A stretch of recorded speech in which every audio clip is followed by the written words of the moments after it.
예수님께서 안식일에 한 회당에서 가르치실 때에 18회 동안 귀신이 들려 고통받고 있는 한 사람을 치유하시는 사건을 기록하고 있습니다.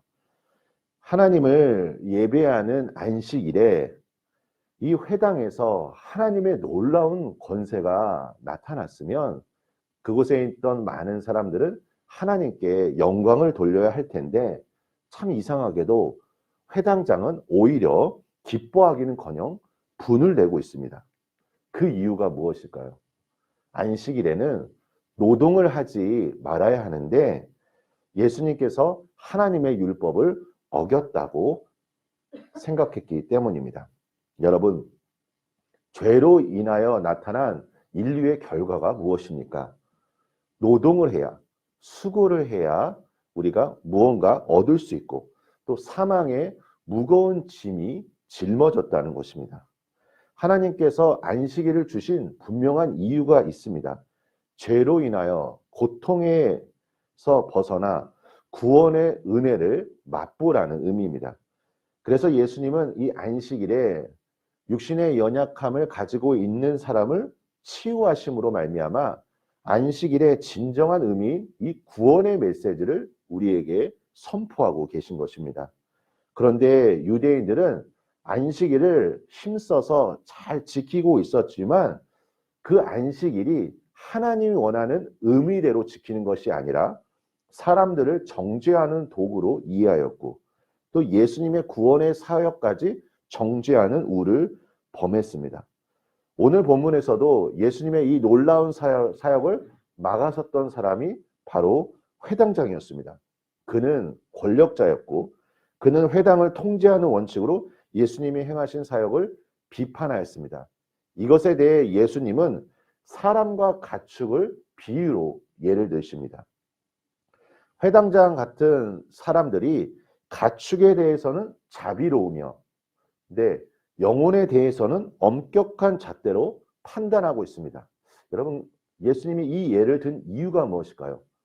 이것은 가축 같은 경우에는 물질적 이득을 주지만 영혼에 있어서는 그 치유가 필요한 사람들이 자신에게 아무런 유익도 가져다 주지 못하기 때문이었습니다. 예수님은 하나님 나라가 당시 유대인들이 상상했던 영토나 군대, 법과 제도를 가진 나라가 아니라고 말씀하십니다. 하나님 나라는 마치 겨자씨 한 알이 자라나는 것 같고 누룩이 가룩 서마를 모두 불리는 것 같이 역동적으로 발전해 나가는 것을 말씀하십니다. 이것은 한마디로 말씀드리면 하나님의 나라는 어떠한 제도가 아니라 내재된 생명력이 있음을 나타내는 것입니다. 겨자씨 한 알이 땅에 심겨지면 분명히 자라나게 되어 있습니다. 그 이유는 바로 생명이 있기 때문입니다. 오늘 본문의 회당장과 같이 많은 사람들이 교회는 이래야 한다라고 선입견에 붙들려 더 이상 발전하지 못하는 교회들을 볼 수 있습니다. 하나님을 위하는 것이라고, 이것이 하나님께서 원하시는 것이라고 말은 하고 있지만 어찌 보면 그것은 자신이 생각한, 자신이 꿈꾸는 나라의 한 부분을 이야기할 수도 있다는 것입니다. 물론 우리는 전통을 절대로 무시해서는 안 될 것입니다.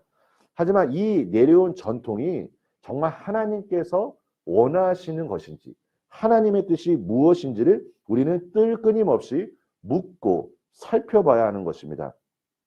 생명이 있는 조직은 변화가 되고 자라나게 되어 있습니다. 그렇다면 방법은 한 가지입니다. 우리의 교회를 한번 우리가 내다봤을 때 우리의 교회가 생명력이 있으면 반드시 우리 교회는 성장하고 변화되게 되어 있습니다. 저는 바라기는 우리 교회가 이 생명력 있는 교회로, 사람을 살리는 교회로 하나님 앞에 쓰임받기를 간절히 소망합니다. 안식의 제도는 구원받은 성도가 완성된 하나님 나라에서 영원히 누릴 안식을 상징적으로 보여줍니다. 우리가 하나님께서 하시고자 하는 그 일들을 나타내길 원합니다. 저는 우리 이곳에 계신 성도님들과 함께 하나님 나라를 꿈꾸길 원합니다. 하나님 나라 안에서 이루어진 일이 무엇입니까? 이 안식일에 놀라운 기적이 나타났습니다. 우리가 예배를 드리는 그 현장에서 묶였던 모든 것들이 자유함을 누리고 해방을 누리고 하나님께서 하신 그 일들 앞에 우리 모든 성도님들이 하나님의 이름을 높여드리는 이 거룩한 예배가 우리 교회 안에 있기를 소망합니다. 세상 속에서 물질이 주는 영향은 상당합니다. 그래서 많은 사람들이 물질에 더 많은 가치를 부여하곤 합니다. 하지만 가장 중요한 것은 한 영혼이 천하보다 귀하다는 그 하나님의 말씀을 우리는 마음속에 새겨야 할 것입니다. 예수님을 믿는 순간 우리의 삶은 달라져야 합니다. 우리도 어쩌면 유대인들처럼 내가 생각한 하나님의 나라를 꿈꿀 수 있지만 말씀을 통해 하나님께서 나에게 원하시는 하나님 나라가 무엇인지를 발견하시기를 소망합니다. 하나님을 꿈꾸며 하나님 나라가 확장되고 또 이 하나님 나라 안에서 주님과 함께 동행하시고 오늘 하루 승리하시는 우리 모든 성도님들 되시길 예수님의 이름으로 축원합니다. 우리 함께 기도하겠습니다. 하나님 아버지 감사합니다. 하나님, 우리는 늘 주님께 하나님의 지혜와 하나님의 그 뜻을 구하길 원합니다. 하나님, 무엇을 하길 원하십니까? 하나님, 우리 교회를 통해서 어떠한 일들을 하시길 원하십니까? 주님, 하나님께서 원하시는 그 진정한 그 구원의 의미, 그 사명이 무엇인지를 우리가 알길 원합니다. 그래서 날마다 우리 혼자서 하는 것이 아니라 우리 반석교회 모든 성도들이 합력하여 아름다운 선을 이루게 하여 주시고 이 모든 일들이 진행되는 것을 바라보며 우리가 하나님께 영광 올려드릴 수 있는 귀한 삶이 될 수 있도록 축복하여 주시옵소서. 예수님의 이름으로 기도합니다. 아멘.